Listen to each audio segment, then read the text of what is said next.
Ladies and gentlemen and non-binary pals, here's a heads up. This video contains discussions on mental health, toxic masculinity, suicide, homophobia, transphobia, and the COVID-19 pandemic.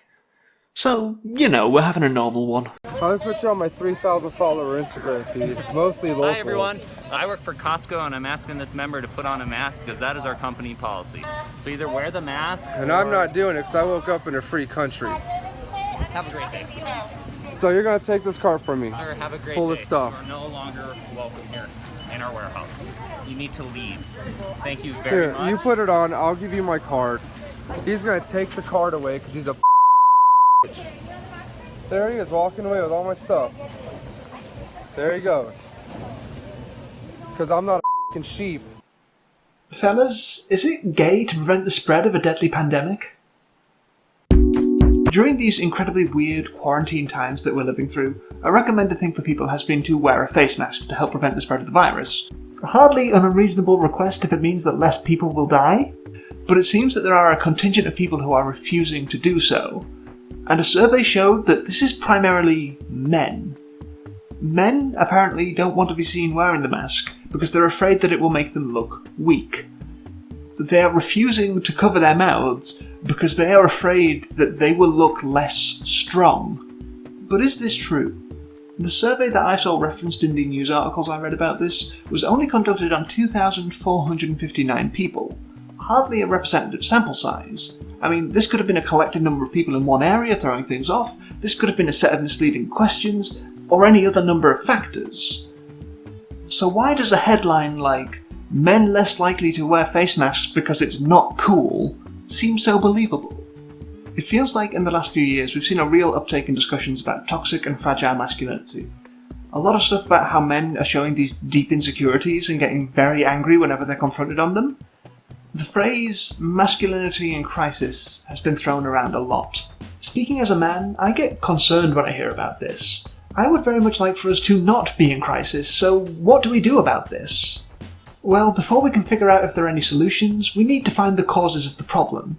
And to do that, we need to take a step back and ask, just what the heck is a gender? Okay, is that a question that I really need to ask? I mean, surely we all know what a gender is. It's whether you're a boy or a girl or neither or both. Gender is just a part of who you are, isn't it? A piece of shared identity that you have with people all over the world that can unite you. To ask what it is, as if it's not something that's around us all the time and hugely influential on the human experience, is perhaps a little unnecessary. So maybe the better question to ask here isn't what is a gender, but how do we make a gender? Because gender isn't something that you're born with, it's something that we construct. There is nothing within your biology that determines what gender you're going to be. Because, and say it with me now kids, sex and gender are not the same thing. Which genitals you were born with does not determine anything about your personality or identity. Trans and non-binary people exist and are valid, so deal with it. If anything, the opposite is actually true. We apply gender to sex because we like to push people into teeny tiny little boxes that makes them easier to categorise, going so far as to perform unnecessary surgery on intersex children whose genitals do not conform one way or the other to force them into a binary identity when they are too young to comprehend what is happening to them. It's like, we shouldn't do that, you know? No, to get from your unmentionables to a fully fledged gender, a number of things have to happen first. Think of sex as the packet of vegan mints, and gender as the delicious shepherd's pie. You could make any number of meals with this mince. I mean, I couldn't, this is the only thing I know how to cook. But to get from one state to the other requires a lot of extra ingredients and preparation time. The same is kind of true of gender, no matter how much of a stretch this analogy is. The way a person identifies largely depends on how they have been prepared to identify.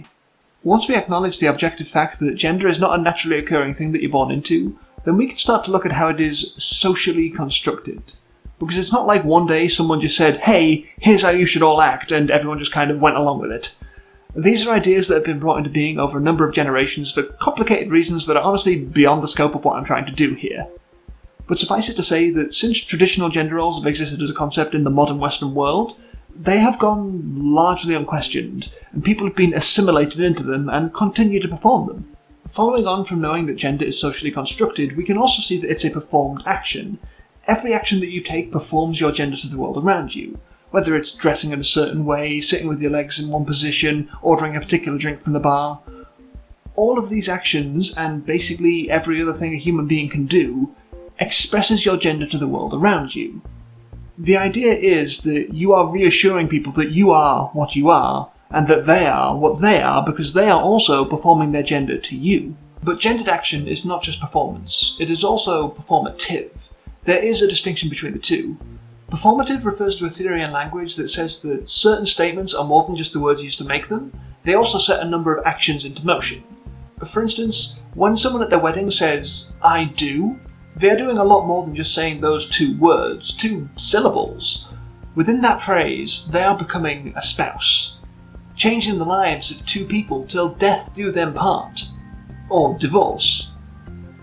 You are doing more than just communicating something. You are performing an action within those words. The gender that you are assigned at birth is done through a similarly performative bit of speech. A doctor delivers a baby, looks between its legs, sees it has a penis, and declares, "It's a boy!" This sets into action the idea of a gender. From this moment on, your gender has been decided for you, and you will learn how to perform it by living in the gendered world. And this gender is also performative. This was the theory put forth by Judith Butler in her 1989 text, Gender Trouble, that by performing our gender through a series of stylized repetitions and actions, we are setting that gender into being. We reiterate and confirm the proper way that our gender is supposed to be every time that we perform it, which is all the time. And this is what creates and perpetuates the idea of that gender within ourselves and others. It is only through our performing gendered acts repeatedly that our very concept of these gendered acts continue to occur. In what sense, then, is gender an act? As in other ritual social dramas, the action of gender requires a performance that is repeated. This repetition is at once a reenactment and re-experiencing of a set of meanings already socially established, and it is the mundane and ritualized form of their legitimation. Although there are individual bodies that enact these significations by becoming stylized intergender modes, this action is a public action.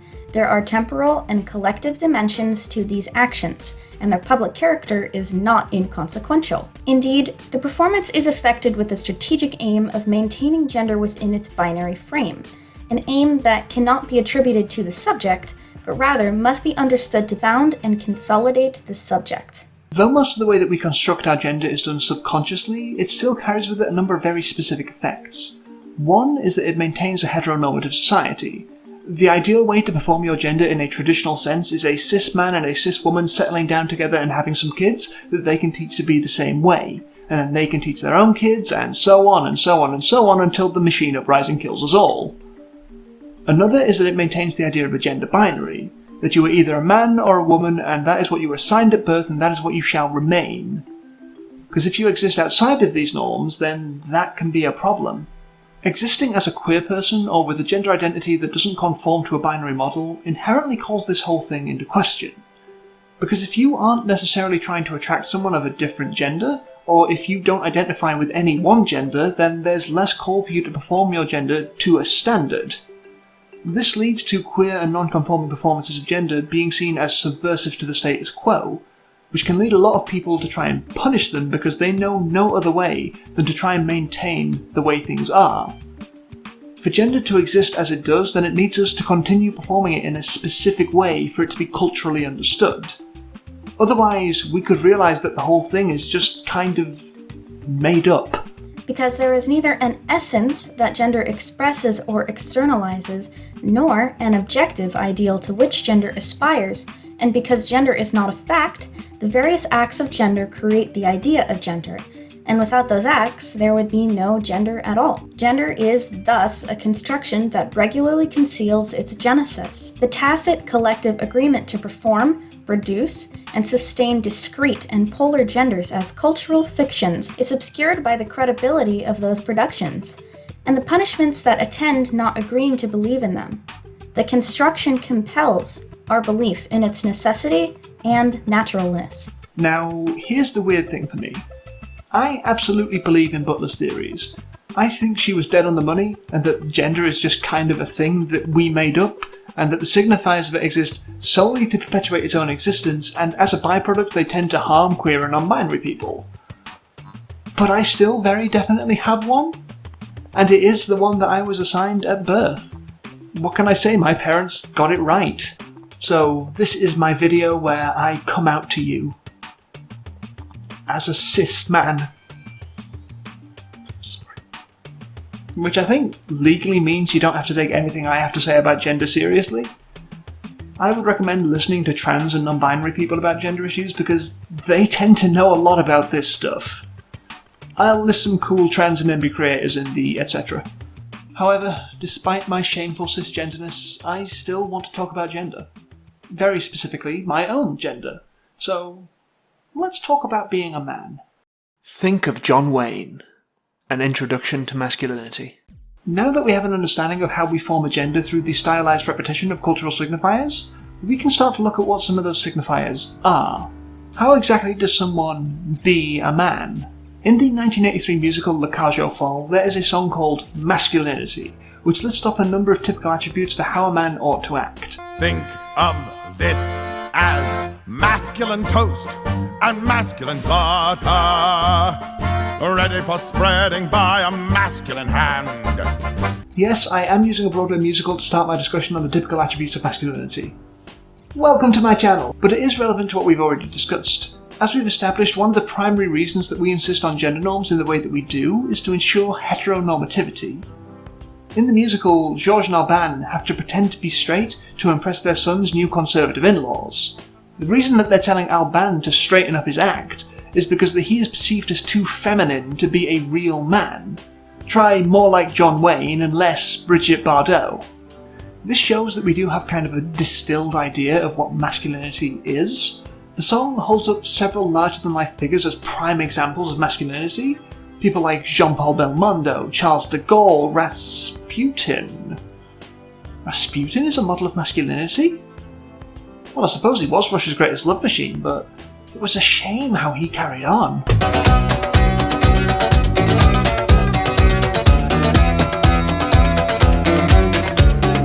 But what exactly do they have in common? What is the unifying factor that makes all of them capital M masculine? It's kind of difficult to say, isn't it?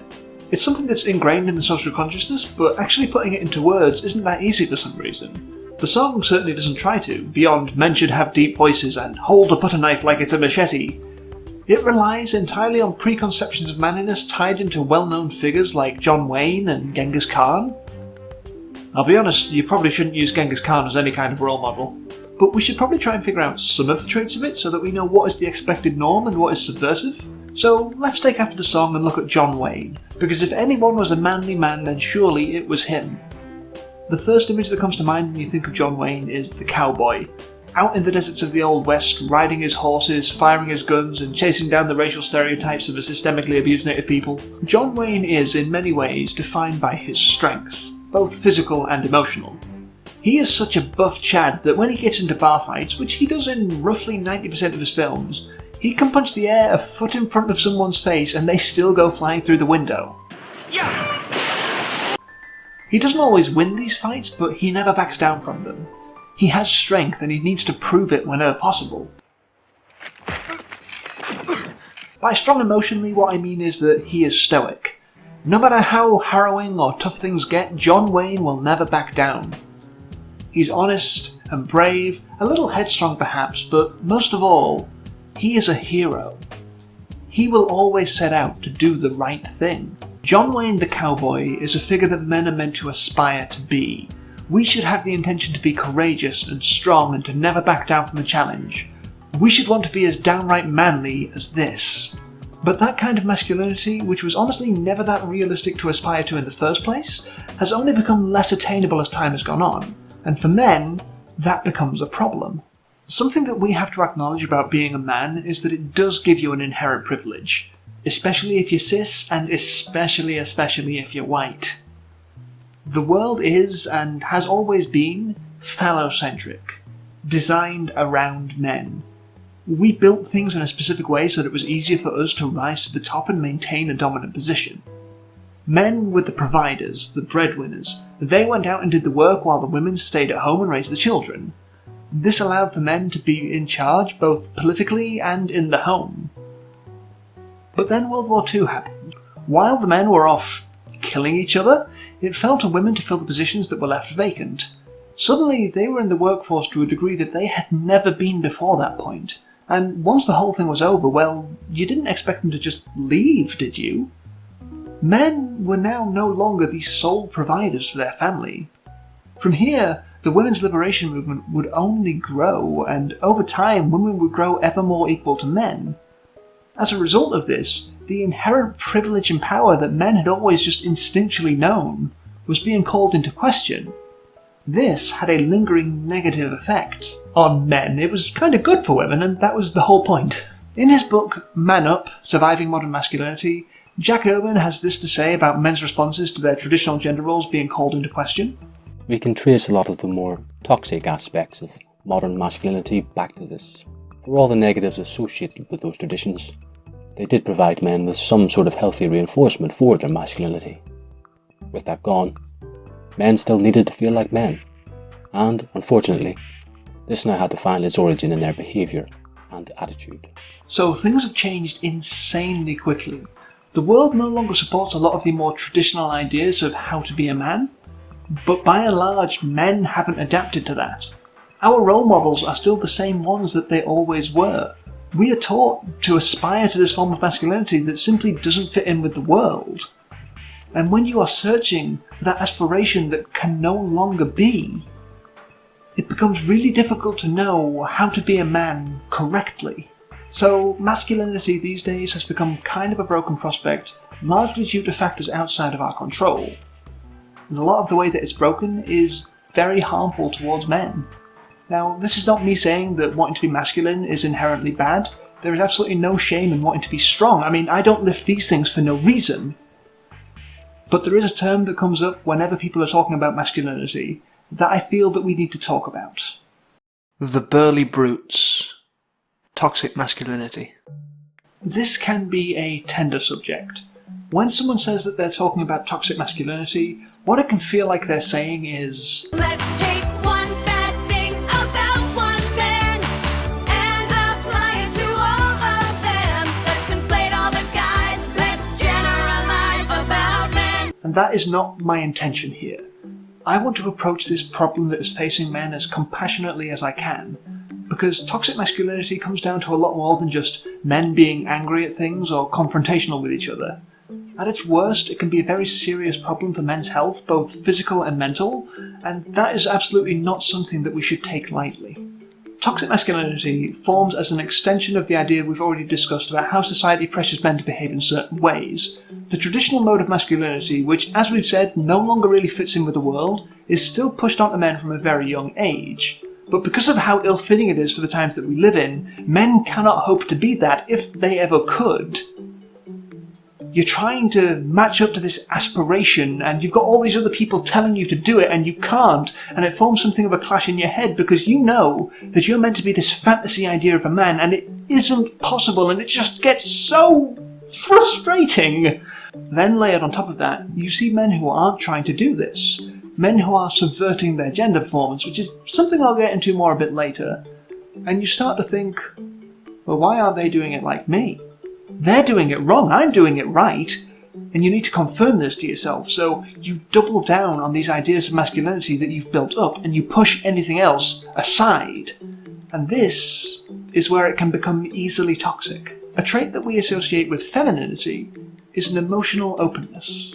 Being willing to talk about your feelings and having this level of empathy for others, so by extension to be masculine in this form, you have to be stoic and keep your feelings to yourself, especially if you're feeling depressed.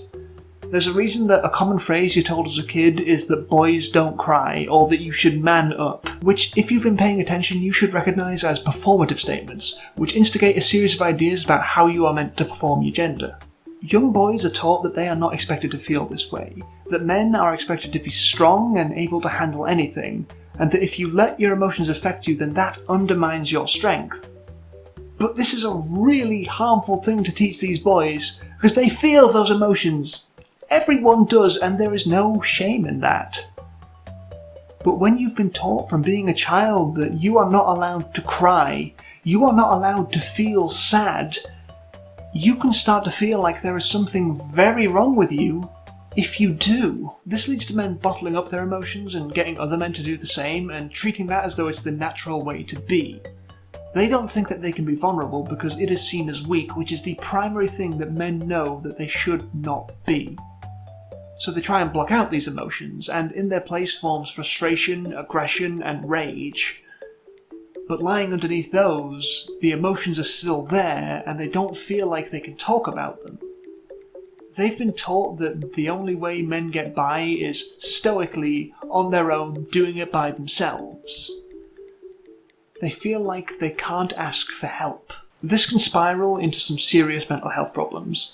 Men who are facing depression and think that not only can they not talk about it, but that feeling it at all is making them somehow lesser, can fall even further into that depression, because they have not been taught any way to handle it healthily, and they haven't been able to foster a legitimate support system. There are so many men out there who are suffering and don't know what to do with that suffering. And unfortunately, a lot of them don't make it out of this. According to data released by the Samaritans in December 2019, men in the UK are 3 times more likely to commit suicide than women. The overall rate of suicides in the past few years has increased significantly, largely because more and more men are taking their own lives. These are distressing, heartbreaking statistics to read about. Men who thought that maybe they couldn't get better, who thought that they couldn't ask for help. This also extends beyond mental health and into physical health. Men have been found to be less likely to go to the doctor for medical care, even if it's clearly for something serious. There's again this perception that men have to be strong, and that by going to the doctor for help, you're somehow admitting that you've become weak. Men are dying from preventable causes because they don't think it's manly enough to go and see a doctor. But this unhealthy stoicism is not the only form that toxic masculinity can take. It also leads to what I think we can call aggressive masculinity, where men who are trying to find their way into this traditional masculine model perform their masculinity very loud and very in your face. Because sometimes the best way to confirm to yourself that you're doing something the way you've been taught is correct is to do it as big and loud as possible, reinforcing the idea in your own head through, you guessed it, stylized repetitions. This is a kind of masculinity that so believes in the traditional heteronormative form that it is supposed to be that it rejects anything that isn't that. So if something is perceived as feminine or queer, then it has to be pushed away. This is where things tend to become very aggressive and performative, as you try and convince the world of just how masculine you are and how feminine you aren't. Trying to hold yourself to a standard of masculinity that simply cannot be, and feeling lesser if you don't achieve it. It hardly needs to be said that this kind of masculinity is commonly very fragile and insecure. It seems like the slightest hint of femininity is enough to make them go into protesting too much no homo overdrive. This is an extremely performative kind of masculinity.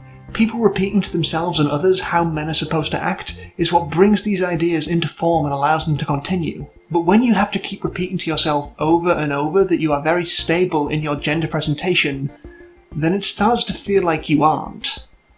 It's very noticeable, and unfortunately, it's also very exploitable. When there's a group of people as insecure as this, then there's always going to be someone waiting to prey on them for money. The snake oil salesman wants to sell you his new miracle cure. Men, you want to prove how manly you are? Then you need to be able to hit on women and get laid, not like those girly soy boys. To find out how? Buy my self-published book, How to Get Sexed. Only $19.99 from my website. There are so many products out there targeted towards men that feel like they are speaking to exactly this kind of masculinity. Earplugs for men! Yogurt for men! Fire sheets for men! The Bible for men! This is such a transparent attempt to take advantage of men who are so wrapped up in this idea of how to be a man properly by just slapping the words for men on the box of a regular product that it's honestly laughable. Bread for men! But for this to be a trend, there's clearly something there that they think they can exploit. But it extends beyond just stupid products. Speaking to the insecure with reassurances of their own opinions is something that some very manipulative people have been known to do. It's a classic play. The traditionally masculine is under threat by the subversive, the feminine, the queer. If you only listen to me, then we can restore it to its former glory. We can convince other men of this threat, and they can help us to eradicate it.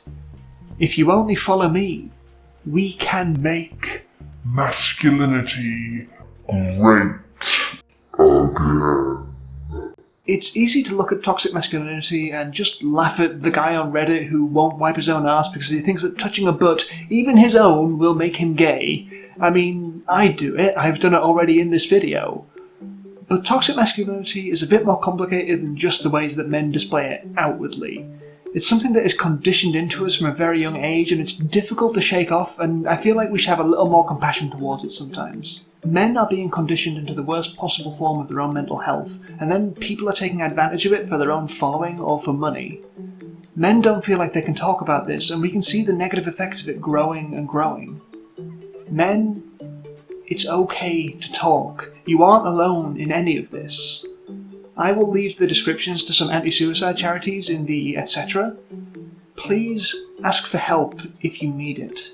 Throughout this section, I've mentioned the things that toxic masculinity rejects, the alternatives to the traditional form, so why don't we take a closer look at some of those? The petticoats under your chaps. Subversive masculinity. As often as masculinity is defined by what it is also defined by what it isn't.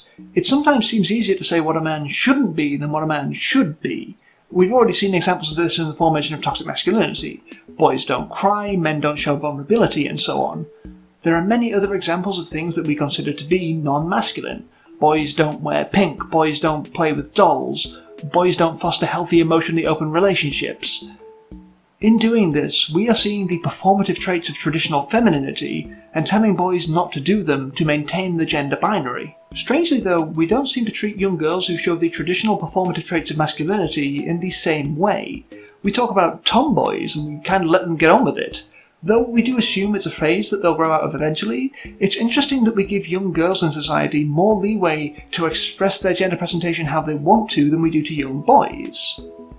It's a uniquely male attribute to stifle ourselves in this way, especially when you think of all the good that breaking down the gender norms could do. But as we've established, the gender roles as we construct them exist primarily to protect the cis, hetero, and allo-normative. If you are a man who displays some traditionally feminine attributes, then chances are good that at some point in your life you've been called gay as a derogatory term, as though it was something to be ashamed of because it's less masculine than being straight. As I've mentioned, the primary goal of traditional gender norms is to create a nuclear family, with a mother, father, 2.4 children and a white picket fence. And since gay people tend to exist outside of this, then they are seen as subversive to it, and a thing to be rejected. This is of course an extremely harmful view. This level of institutionalized homophobia makes many men actually think that there's something wrong with them if they aren't straight. Toxic masculinity has led to so many men fearing the possibility that they might be perceived as gay for even a moment, that they reject any kind of femininity and make others, especially their children, do the same. This is also true of children who are questioning their gender identity and experimenting with their performance to figure out who they are. Young girls who are mistakenly being called boys because of their genitals are often harmfully forced into performing the gender roles that their parents have decided are correct for them. This can lead to some really bad mental health effects down the line, and also some very transphobic opinions in people who think that trans women are just men in dresses. Subversive performances of masculinity are often met with hostility because of how they're seen to undermine the traditional. But I think it's something that we should learn to be more accepting of. The signifiers of gender are not naturally occurring. We don't need to be as restrictive about them as we are. We should teach men and boys that it's okay to embrace some traits that we think of as traditionally feminine. It won't make them any less of a man. As Butler puts it, If it is possible to speak of a man with a masculine attribute, and to understand that attribute as a happy but accidental feature of that man, then it is also possible to speak of a man with a feminine attribute, whatever that is, but still to maintain the integrity of the gender. the way that someone performs their gender should never be a cause to shame, but we have been socially conditioned to treat it as though it is. Look at Lacazio Fall again. The reason that our band has to try and act masculine is because they are trying to impress some very traditional conservatives who are going to be their new in-laws. Rather than confront them on their abhorrent views, they will bend over backwards to appear as traditionally as they can. We internalize the ways that we are expected to perform our gender and can shift our performances accordingly. Looking at myself as an example here, I think it's safe to say that I do not perform my masculinity traditionally a lot of the time. There are people out there who are far more subversive than me, but I've still never really felt like the most masculine man. Especially not as an asexual man. When talking to a lot of other men, it seems like the majority of them just want to talk about sex all the time. Looking at you, manager from the hospitality company I used to work for, who would ask me if I thought the female employees were presentable. When I'm in these situations, I end up feeling quite uncomfortable, as though I'm not performing my masculinity properly because I'm not acting like those other guys. Funny how it works, isn't it, that they're the ones being horrible and objectifying women, and I'm the one who's made to feel weird during those interactions? This weirdness has been reinforced in me by quite a few different things over time. When I was a kid, I was bullied a lot, because children are terrible, and once while I was at my childminder's, I was watching TV, and apparently I looked enraptured in an advert for Barbie, so suddenly I was the kid who liked Barbie, which made me a girl, or gay, and a prime target for bullies. More recently, when I was at work, I told someone that I like a nice relaxing soak with a bath bomb, and they thought it was really funny that a guy would like bath bombs. Add on to this the perplexed reactions I get from people when I tell them that I'm a feminist, and it can really start to feel like I am not performing my masculinity properly in those situations. I struggle with this quite a bit. There are times when I would like to be more subversive with my performance than I am, because the times that I've done it, it's felt really good. Like, I wouldn't know just how nice it is to have flowers if my friend hadn't bought me some as a housewarming present, because I just thought guys don't get flowers. Seriously, guys, get flowers. Flowers are nice. Like, I don't want to really mess up my shot, but you've got to... Like, I threw it up and it just landed like that? How is that possible? I'm trying my best to be more comfortable in experimenting with my performance. I painted my nails for this video, an act that is undoubtedly subversive for my gender. This is something that I've wanted to do for years, but I was always kind of afraid to do it. Yes, afraid to add a little bit of coloured chemicals to my fingers to make them look nicer. Isn't that ridiculous? But every time I thought about doing it, and thought about how nice it would look, I started to worry about what people would think about me, and what I would think of myself. I have legitimately feared being bad at being a man because of my sexuality and my presentation. And this is textbook toxic masculinity, and I know it is. But sometimes it's hard to fight against the ways that you've been conditioned. What's worse about this is I know it's patently absurd. I'm not any less of a man because I wear nail polish or like bath bombs or flowers. But I so often feel like I am, and that's something I need to address within myself. I want my masculinity to be defined entirely in my own terms, as a mix of the traditional and the subversive to find what best suits me. And I need to make myself more comfortable in performing it publicly and trying not to judge myself. That'll be easier said than done. You can climb back up the mountain once again. Conclusion. My relationship to my masculinity is complicated. Like most people, I was raised with traditional gender norms in mind. When I look at John Wayne, I do see traits there that I can admire. The strength, the bravado, the surprising number of pink shirts. These are all things that I want to have in my life. But then I see news stories about men refusing to wear face masks, and suddenly I start to feel disconnected from my gender again. On the 10th of May of this year, Natalie Wynn of ContraPoints released a video called Cringe. And about 48 minutes in, she talks about a video that went viral last year of a trans woman getting very angry after she was misgendered at a GameStop. Natalie said something here that upset a lot of people. It's aggressive, intimidating, hyper-masculine behavior from a trans woman, accompanied by apparently total delusion about how she's presenting. She calls this woman masculine and says that she cringes at her actions. I saw a lot of trans and MB people being very upset about this, as Natalie had essentially just told them that if they don't meet her passing standards of femininity, then they are too masculine. Which they are absolutely right to be upset about. What a thoughtless thing to say. But this moment upset me for a different reason. She calls this woman a manly dump truck because she's angry and yelling and making a scene in this way. These are actions that Natalie calls hyper-masculine.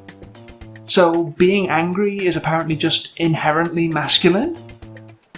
My gender is so negatively perceived that people will put it onto someone else who is objectively not the same gender just because they are angry?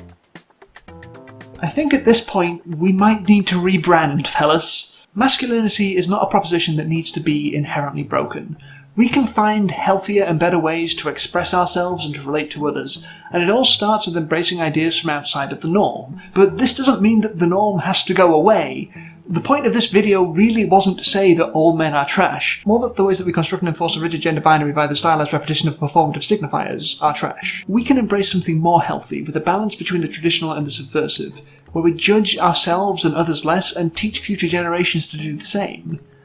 If we don't, then I fear for how much more toxic, insular and self-harming men may become. From Jack Oman again. The qualities we deem to be masculine can absolutely be admired. But in our pursuit of these, we all too often erase their true meaning and end up chasing idealized, superficial versions. But there are no shortcuts, and you cannot simply act masculine. It's a complex state that requires far more balance and nuance than we often accept. Strength, courage, assertiveness can all be wonderful characteristics, but only in the right hands. And there is much more to masculinity than what we see on the surface. If you're trying to achieve an idealized state of masculinity, then you've already failed at your goal. True masculinity is something you must earn by using your gender in a way that benefits everyone. There is a song in La Cage aux Folles that is a lot better known than masculinity. It is a song about knowing who you are and presenting yourself to the world in the way that makes you feel happiest. Of looking at the criticisms that people might throw at you and saying, I don't care, this is me. This is the model of masculinity I want to pursue.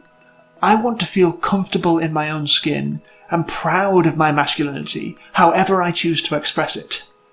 Because, as the song says, life's not worth a damn till you can say, hey world, I am what I am.